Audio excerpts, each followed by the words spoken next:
forgot what we did. On the floor? On the floor. Okay. All right. Other than that, if you could just give me a quick sound check. Check, check, check. 1, 2. Perfect. Check, And check, go check. ahead. 1, 2. You can just give me full name, title, Sure. company. And Goyer, CCAI, Chemical Coaters Association International. All right. Perfect. I'm ready when you guys are. Okay. I'm Scott Francis, editor of Products Finishing, and I'm here at FABTECH with Ann Goyer, executive director of CCAI, the Chemical Coaters Association International, and you wear many hats here. We do.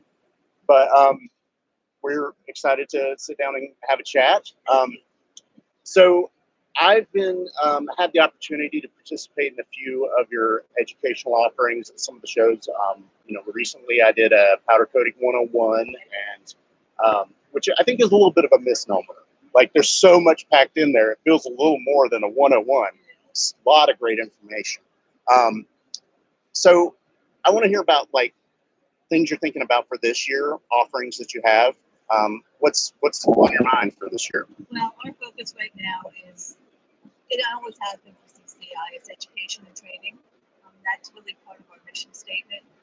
And we're looking to expand. I'll talk a little bit about how we've done that. Of course, we have our chapters that deliver monthly educational offerings for the industry and have for a long time.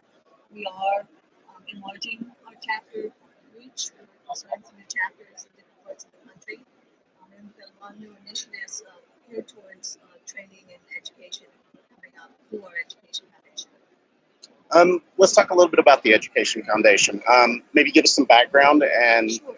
talk about some of those things. So about 2 years ago, we started working on the development of the Education Foundation, which is a 501c3, which is different from the regular association's 501c6.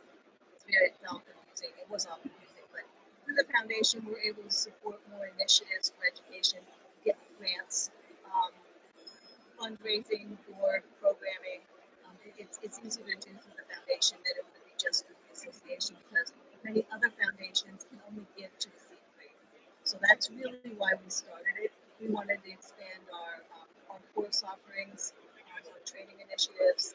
We have the Women in Finishing program that the foundation helps support. We have a big forum coming up next month for that.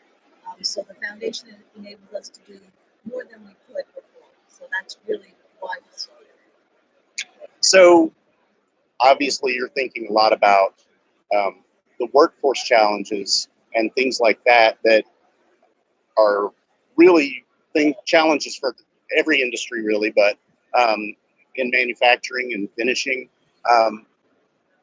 I'd like to hear sort of your take on some of the things that people are doing, some of the trends that are happening in our industry to try and address that stuff. I think everyone knows that is the number one issue right now is finding people, training them, keeping them, having them show up to work, all those types of things. So the very first thing we launched in June, our online courses. So we're going to have 4 online courses, one in powder, one in liquid, and both of those will be offered starting in October again. And then pre-treatment and system design will come online next year. So, and that got elevated a little bit because of COVID. We really wanted to get those out because it's a self-paced course. If you go at your own pace online, we have an instructor that helped develop the curriculum. The first course got excellent reviews from our students, so we're really excited about that. And we think it's a good way to broaden the reach of education since it's been tough in person the last year. We really are big on in-person education. Events like this at FABTECH, our chapter events, other things that we do. We have peer groups that are one of our best programs with custom coders, where it's a non-competitive situation and we audit their facilities. Those kinds of things really help them. We talk about those staffing issues and those training issues with those peer groups and what we're going to do to help them. And now we're looking at reaching out to universities, technical schools, high schools. We've developed a program called Tech Week. It's 5 45-minute presentations that are designed to really give high school students just a brief overview of what industrial finishing is. And it was developed with younger people in mind. So there's lots of videos, lots of photographs and graphics that will grab their attention. Right. So we're really focusing on all those kinds of things, mostly to attract younger people. I think we know if you look at a lot of us in the industry, a lot of us that don't laugh at me. I've been doing this for a long time, and a lot of people are starting to retire. And there's a big gap between people coming in and people retiring that we need to fill quickly, and that we really, really, really need to step up with education and training and get more people involved in the industry. I think this sort of ties into that too. There's so many advances happening, with automation, smart technologies, and all of that stuff. And I think that's got to be part of what you're thinking about with some of this education. Let me hear your take on kind of those trends in the industry and what you think about that. Well, And if you look around the show floor and you look at all the automation that's just here in the finishing pavilion, and you look at the automation in the other pavilions as well, certainly because staffing is so tough, a lot of people are turning to that. So we want to be on the forefront of that. How can we help our members in the industry continue to grow their businesses and keep up? Obviously, right now it's a challenge to even get materials and products to continue manufacturing lines. So automation is definitely something that's a big thing right now, and a lot of people are looking to. The conversation with people this morning, that we're going to be visiting some of the robot companies here in the fishing Right. because they can't get people to work right now. Yeah. So those are really important things, and obviously those advancements are happening all the time. And which is why it's great to come to someplace like FABTECH. You get to see all the different things that are going on in automation and how you can improve your own facilities. right.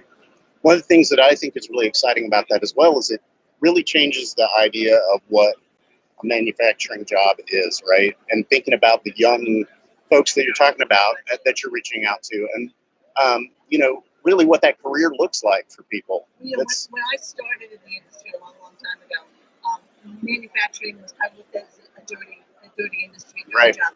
It is not that way anymore. I've been in some facilities recently. I mean, in the finishing line, you can eat off the floor. So it's totally changed. And there's so many great things about finishing for young kids that they don't even realize, which is what we want to show them through our tech program. Some of the videos, the painting of how do you say it, helmets, the painting of aircrafts, automotive. It's really exciting when they can see how things come to life. And obviously, I look at our finishing industry. We make the things pretty, we make them durable, so that people want to buy them because the consumer, that's what they're buying. They're looking at something that looks really nice. Yeah. So I think it's all important in reaching kids because they're much more visual than we were when I got into the industry. They want to see things happen, and we're trying to show them that. That's awesome. I've attended like a couple of STEM nights and things like that at my own kids' school, and just seeing how interested kids are in those kind of things. I mean, that natural curiosity is just so exciting. Here's where I think the big divide is sometimes. I don't think it's at the younger school age level and into high school. I don't think counselors are pushing manufacturing careers. They like to push going everybody has to go to college. And I really think that's an image we have to change, that there are a lot of great career opportunities in manufacturing that don't require a 4-year degree.